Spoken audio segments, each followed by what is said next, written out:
जय हिंद फ्रेंड्स।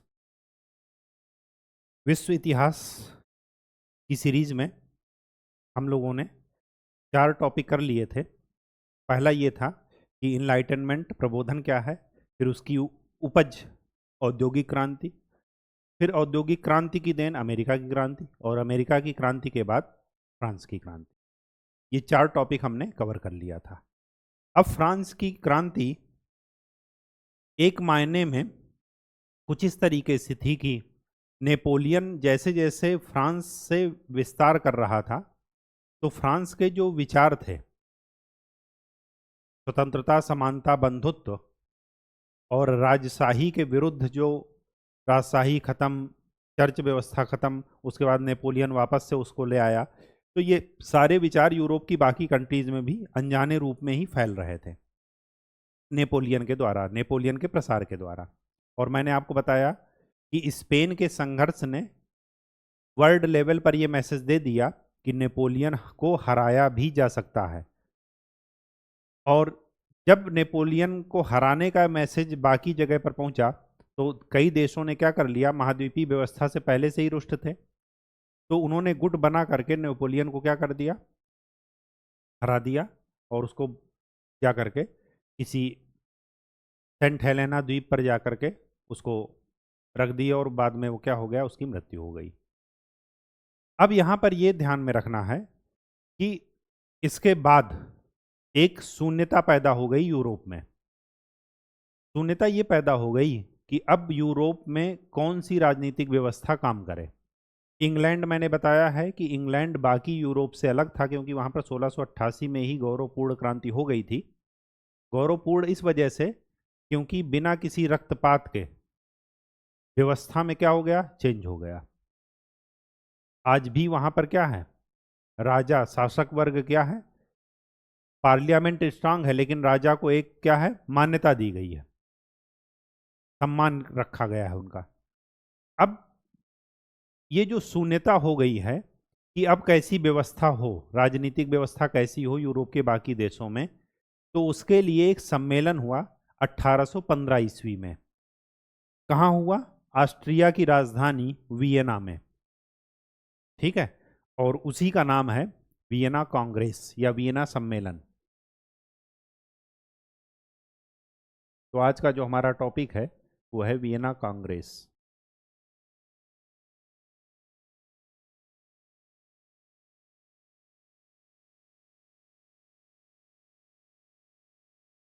कब हुआ है, 1815 में।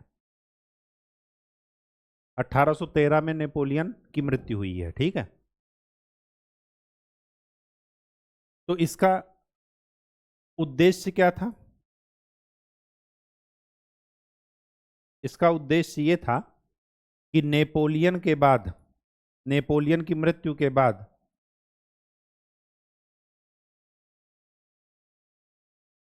फ्रांस और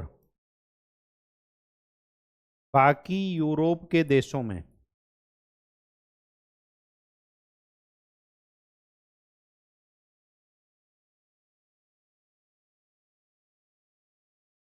कैसी राजनीतिक व्यवस्था होगी, कौन सा पॉलिटिकल सिस्टम फॉलो किया जाएगा, लोकतंत्र रहेगा या राजशाही रहेगी या धर्म का शासन रहेगा, ये सारी चीजें, या चर्च का रहेगा, ये सारी चीजें, इसका क्या था, उद्देश्य था। कौन अरेंज किया, कौन कौन शामिल था, तो इसके जो कर्ता धर्ता थे वो थे ऑस्ट्रिया के चांसलर,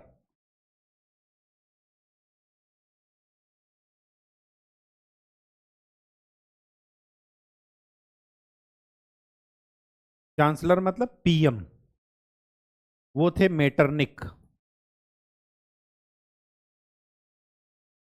ये इतने महान थे कि अपने आप को क्या बताते थे, यूरोप के पुलिसमैन अपने को कहते थे ये। तो यूरोप का पुलिसमैन के नाम से फेमस है। ऑस्ट्रिया में कौन सी शासन पद्धति थी? राजतंत्र।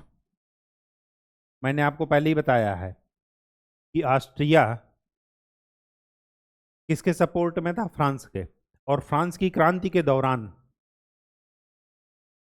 इन्होंने फ्रांस पर आक्रमण कर दिया। क्यों? क्योंकि ये क्रांति का विरोध कर रहे थे, और जिसकी वजह से इन्होंने फ्रांस को हरा भी दिया। फिर क्या हुआ कि जब उग्र गणतंत्रवाद आया उस समय क्या हुआ कि ऑस्ट्रिया ने अगर फ्रांस को हरा दिया, इसका मतलब कि वहां के राजा ने ऑस्ट्रिया की मदद की। कहाँ के राजा ने? फ्रांस के राजा ने, जो वंशानुगत कुलीन राजतंत्र था, निरंकुश।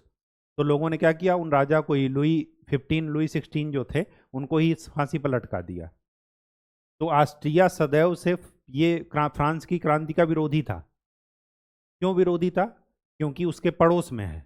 अगर वहां पर चर्च व्यवस्था खत्म होगी, राजतंत्र खत्म होगा, तो उसकी लहर यहाँ पर भी आएगी। जैसे भारत में अगर लोकतंत्र है तो म्यांमार में अगर सैन्य शासन है, तो भारत कभी नहीं चाहेगा कि हमारे पड़ोस में सैन्य शासन रहे।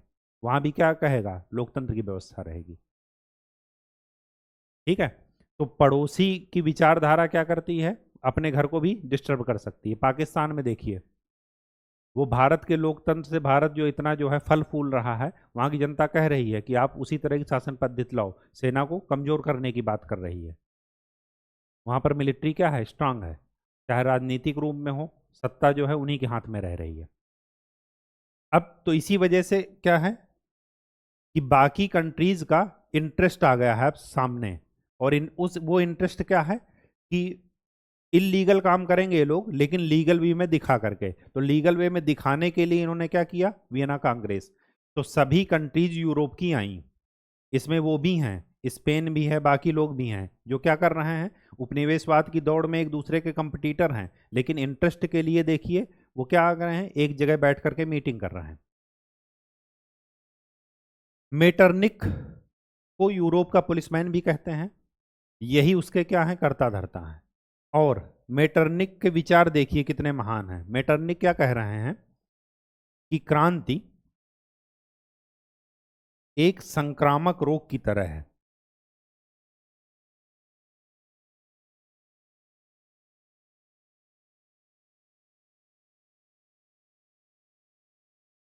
इसका इलाज तुरंत कर देना चाहिए। सोचिए,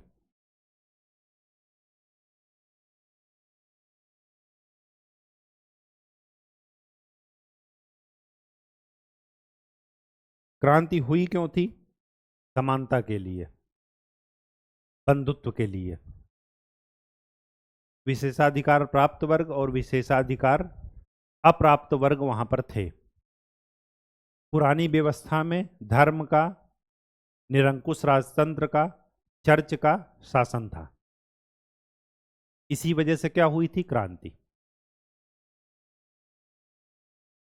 तो इसका जो मेन थीम था, ये किसको सपोर्ट कर रहा था? ये कह रहा था कि ये जो उद्देश्य में इन्होंने क्या काम किया, ये किसके फेवर में थे? मेटरनिक और बाकी लोग ये फेवर में थे। इनका उद्देश्य क्या था? एक तो ये था कि कैसी राजनीतिक व्यवस्था हो, लेकिन इस राजनीतिक व्यवस्था में किसको आगे, कौन सी व्यवस्था आगे रख रहे थे? ये क्या कह रहे थे कि यूरोप को 1789 ईस्वी के पहले वाले यूरोप की तरह बनाना। और 1789 के पहले 14 जुलाई 1789 को क्या हुआ था? फ्रांस की क्रांति हुई थी। तो 1789 के पहले कौन सी व्यवस्था थी यूरोप में? ओल्ड रिजीम या एंशियंट रिजीम। और इस एंशियंट रिजीम में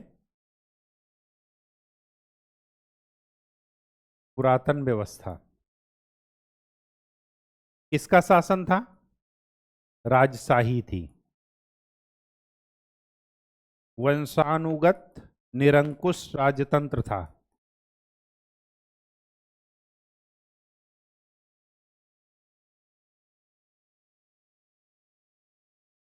वंशानुगत निरंकुश राजतंत्र था। और क्या था? धर्म का विशेष स्थान, शासन में चर्च, पादरी, सामंत, इन सब का विशेष स्थान था। तो ये क्या कर रहे थे, जो फ्रांस की क्रांति थी उसका जस्ट अपोजिट काम कर रहे थे जो नेपोलियन ने किया। इसी वजह से नेपोलियन को ये भी कहा जाता है कि प्रूव कीजिए कि नेपोलियन क्रांति का शिशु और क्रांति का हंता दोनों है। क्रांति का शिशु का मतलब ये हुआ कि क्रांति ने ऐसी परिस्थितियां पैदा कर दी कि नेपोलियन पैदा हुआ, नेपोलियन को गद्दी पर बैठने का अवसर मिला। और क्रांति का हंता क्यों, कि वो गद्दी पर बैठने के बाद क्रांति के अपोजिट जो भी विचारधारा थी उसी को वो लागू कर रहा है, लेकिन सबको दिखाते हुए। ठीक है, केंद्रीकरण बढ़ावा दे रहा है, धार्मिक चीजें ला रहा है, चर्च का शासन ला रहा है, कुलीन चीजें ला रहा है, कुलीन वर्ग ला रहा है। तो ये सारी सारी बातें क्या कर रहा है, नेपोलियन कर रहा है। तो इस व्यवस्था का उद्देश्य क्या था कि यूरोप की राजनीतिक विचारधारा क्या हो, राजनीतिक व्यवस्था कैसी हो, और उस राजनीतिक व्यवस्था में इनका जो मन था कि कैसी हो, वो ये था कि यूरोप को 1789 के पहले वाले यूरोप में जैसे शासन व्यवस्था चल रही थी वैसे ही शासन व्यवस्था चले। मेटरनिक के विचार आप देख ही लिए। अच्छा, मैंने आपको बताया कि जो अपना आर्थिक हित पहले रखते हैं, या जो जिंदा दिमाग जिनका होता है, जो भावनाओं में नहीं बहते, वो क्या करेंगे। इंग्लैंड उपनिवेशवाद की दौड़ में सबसे आगे है। वो हर जगह अपने इकोनॉमिक इंटरेस्ट को ही देखेगा और कुछ नहीं देखेगा। तो कभी भी, चाहे वो क्रांति हो चाहे बाकी चीजें हों, वो कभी भी डायरेक्ट हस्तक्षेप नहीं करेगा। उस मीटिंग में आया ये, लेकिन ये क्या देख रहा है, अपना अवसर ही देख रहा है कि हम कैसे अपना सामान बेच सकें, बस। डायरेक्ट हस्तक्षेप करने से मना कर रहा। ऑस्ट्रिया ही क्या कर रहा है, अगुआ है, अग्रणी है, और ऑस्ट्रिया ने ही संघ बना करके नेपोलियन को पराजित किया था। ऑस्ट्रिया उनके क्या हैं, पड़ोसी हैं। अब यहां पर क्या हुआ कि ये सब मीटिंग तो बैठी, एक और क्रांतिकारी डिसीजन इन्होंने लिया। वो क्या लिया कि अगर फ्रांस में क्रांति हुई, इसका मतलब ये हुआ कि कोई भी देश ये नहीं चाहेगा कि हमारा पड़ोसी हमसे ज्यादा स्ट्रांग हो। तो ये क्या कह रहे हैं कि फ्रांस में क्रांति हो चुकी है, तो फ्रांस का स्ट्रक्चर ऐसा बना देते हैं, फ्रांस का विभाजन इस तरीके से करते हैं कि ये कभी भी मजबूत ना होने पाए। समझ गए बात, ये कभी भी आगे क्रांति करने लायक ना रहे। तो यहां पर लिख लीजिए कि फ्रांस के चारों ओर के देशों को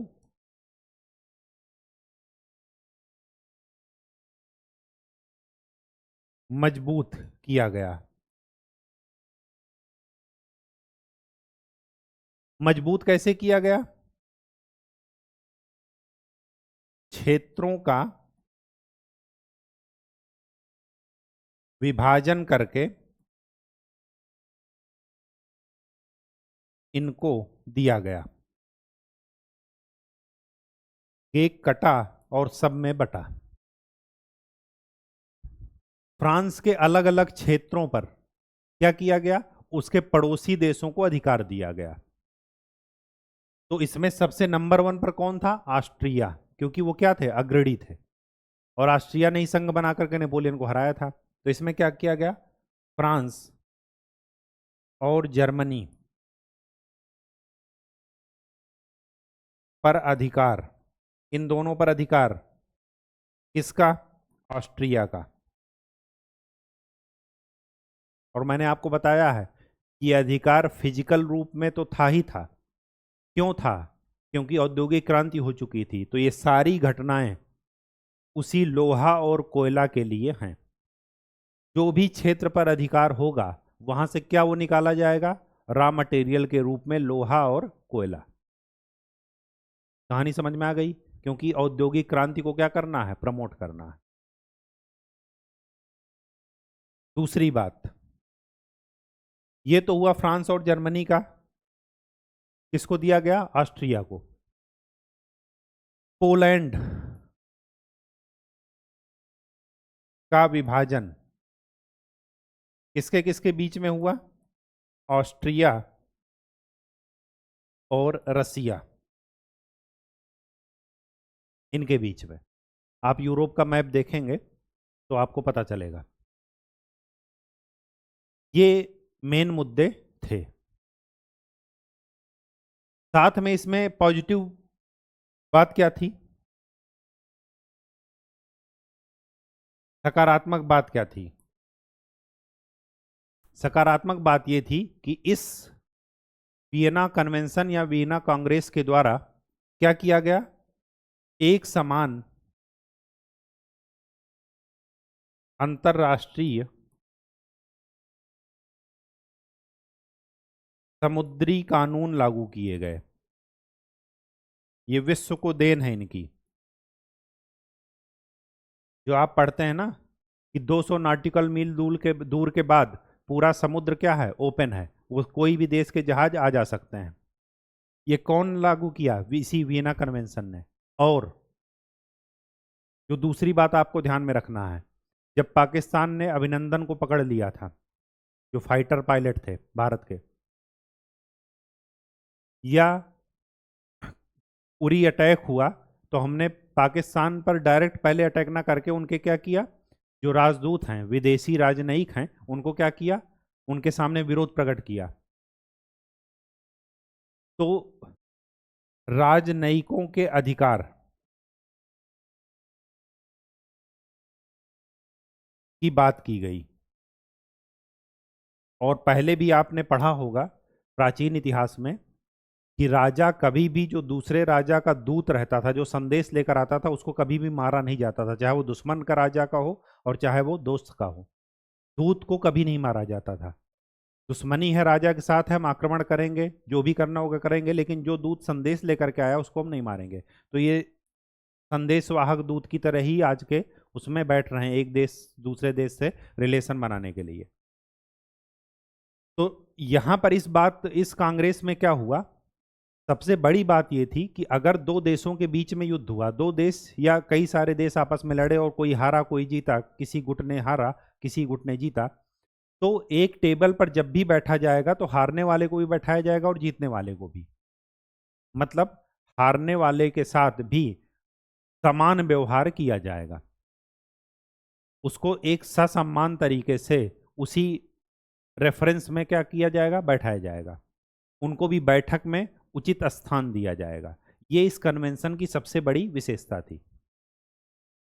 तो राजनयिकों का अधिकार जो आज हम देखते हैं, बार बार भारत क्या कह रहा है था अभिनंदन वापसी के लिए कि पाकिस्तान ने वियना कन्वेंशन का उल्लंघन किया है, अगर वो अभिनंदन को वापस नहीं करेंगे तो हम उन पर क्या करेंगे? प्रत्यक्ष कार्यवाही करेंगे। तो उनको क्या करना पड़ा? वापस करना पड़ा।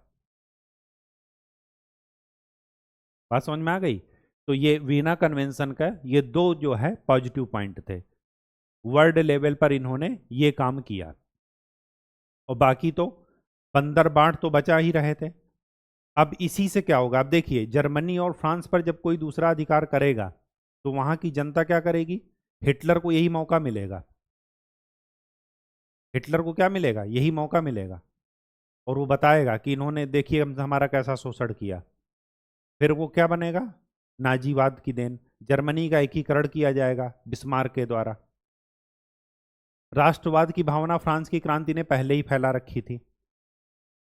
जैसे जैसे नेपोलियन अधिकार कर रहा था, स्वतंत्रता समानता बंधुत्व का नारा पहले ही चल रहा था। राष्ट्रवाद की भावना ऐसे ही बढ़ रही थी। सैन्य शक्ति, सैन्यीकरण ऐसे ही बढ़ रहा था। गुटबाजी यहीं से शुरू हो गई। क्योंकि जब आप हारे हुए देश का विभाजन कर रहे हैं उससे बिना पूछे, तो वो क्या करेगा? कभी ना कभी तो बदला लेने की सोचेगा ना, वो भी अपना अंदरूनी गुट बनाएगा। और यहीं से पृष्ठभूमि बनी फर्स्ट वर्ल्ड वार की। और ये कन्वेंशन फेल कब हो गई? मतलब इन्होंने बनाया तो जैसे आज कहते हैं कि संयुक्त राष्ट्र संघ फेल हो रहा है, ना तो यूक्रेन रूस संघर्ष रोक पा रहा है, ना इजराइल ईरान के बीच का संघर्ष रोक पा रहा है, ना इजराइल और फिलिस्तीन का संघर्ष रुकवा पा रहा है। तो वही चीज ये सम्मेलन या इस सम्मेलन के जो अग्रणी देश थे, जो इसको एक कन्वेंशन में जो है रिटर्न में सब कुछ लेकर के आए थे, वो फेल कब हो गए? वो फेल हो गए जब इटली एंड जर्मनी ये राष्ट्र बन गए एकीकरण के द्वारा।